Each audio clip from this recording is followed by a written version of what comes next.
Christian Smora is the lead author of a paper published last week in the prestigious science journal, Nature, concerning a parts per billion measurement of the antiproton magnetic moment. He concluded, all of our observations find a complete symmetry between matter and antimatter, which is why the universe should not actually exist.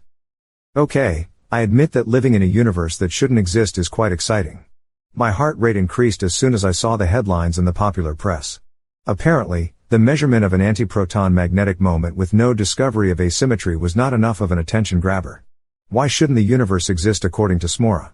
Physicists making extremely precise measurements as part of the baryon-antibaryon symmetry experiment, BASE, collaboration at the European Organization for Nuclear Research, CERN, found no asymmetry between matter and antimatter.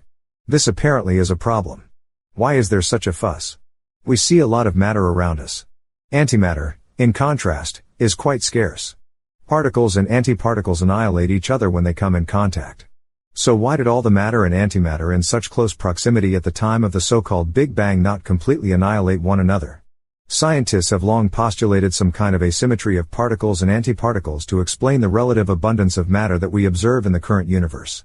Antimatter usually doesn't exist for very long because it is destroyed if it comes in contact with any matter such as atoms in air or the sides of any conventional container.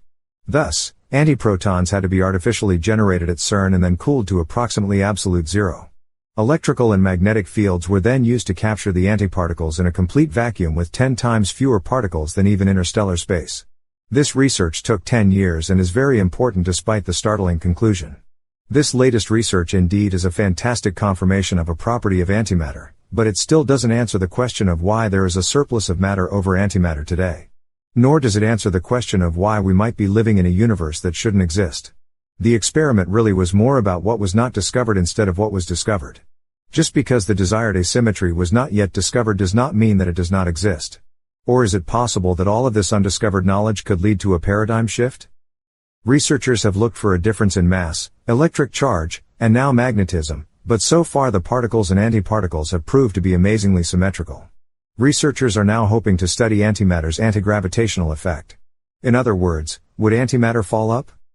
Everyone should be able to acknowledge that certain patterns do repeat in nature. If a pattern repeats with enough regularity that no exceptions are observed, then a scientific law is formulated to make predictions about how similar natural phenomena will occur in the future. Yet the absence of observed evidence to the contrary is not necessarily the evidence of absence. In other words, just because we have not observed something does not mean that it cannot exist. Smora had not mentioned God or miracles, but for many theologians, his conclusion was a vindication of the belief that the creation of the universe was miraculous in nature. If something shouldn't happen in nature, and yet it happens anyway, then it must be a miracle according to many traditionalists. God is great and God is good. Yet living in a universe that shouldn't exist seems akin to the well-worn God of the Gaps trap. In other words, if something happens in nature for which science currently has no rational explanation, then it must be miraculous. Who said that God has to be miraculous? What does the word miraculous even mean? Why couldn't God operate according to yet undiscovered natural laws that he created according to his nature that we do not yet understand? Rather than living in a universe that shouldn't exist according to the patterns that we've observed in nature, I propose that we live in an infiniverse where anything that can happen, will happen an infinite number of times? Instead of repeatedly discovering the momentary limits of our knowledge and then exclaiming that the universe just shouldn't exist like this, we should imagine an infiniverse that can accommodate anything that we might discover or not discover.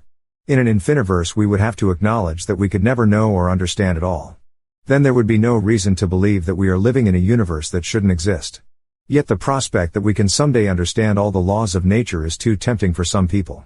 All of this reminds me of what Robert Jastrow said in God and the Astronomers. For the scientist who has lived by his faith in the power of reason, the story ends like a bad dream. He has scaled the mountains of ignorance, he is about to conquer the highest peak. As he pulls himself over the final rock, he is greeted by a band of theologians who have been sitting there for centuries.